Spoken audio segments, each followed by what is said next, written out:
Magandang gabi. O, na-miss niyo yung ate niyo, aminin niyo. Wala akong upload ngayong buong araw na to. Gawa ng, na-busy ako kasi, di ba meron tayong 5 baboy. Ngayon, yung isang baboy doon, na yung babae pa naman, nagagawin ko sanang inahin.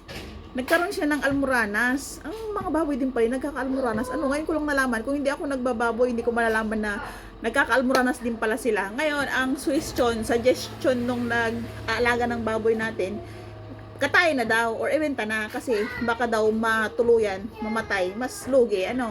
So ang nangyari kanina, kaya buong araw ko walang upload sa inyo, ay ano, nagbisi-bisihan kami. Inihanap namin ng buyer yung kakatayin na baboy.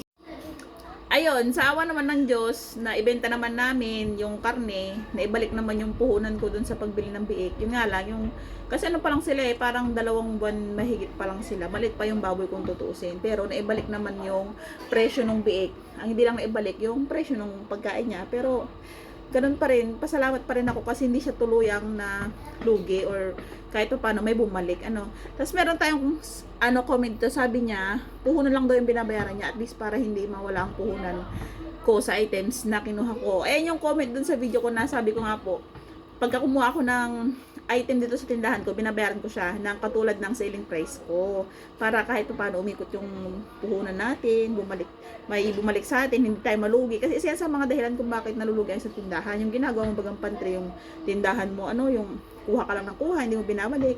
Pero naiintindihan ko din naman talaga yung mga iba na yun lang talaga, ito lang tindahan ang pinagkakitaan, kaya hindi nila mabayaran kung ano man yung mga item na kinukuha nila. Kasi nga, nung nandun kami sa Pangasinan, yung nanay ko may tindahan, isa yan sa mga dahilan kung bakit nagsasara-sara store yung tindahan namin. Nagkakaroon lang naman yun pag ano, may perang darating yung nanay ko, tapos pag mga ilang buwan na naman, sarado na naman, pag naubos na naman ang kapital, gawa nga nang, doon na kami lahat kumukuha. So, ayun, 4 na piraso na lang yung natitira doon sa baboy ng ate nyo. Thanks God, kahit pa paano, agapan, nakita na may almoranas yung baboy. Kasi daw pag ganun, ano, parang dudulsulin. Abang tawag doon yung paglalaroan ng mga kasamahan niya, yung almoranas niya, eh, baka lalong, ano, mamatay nila, lalong mapakinabangan, ano.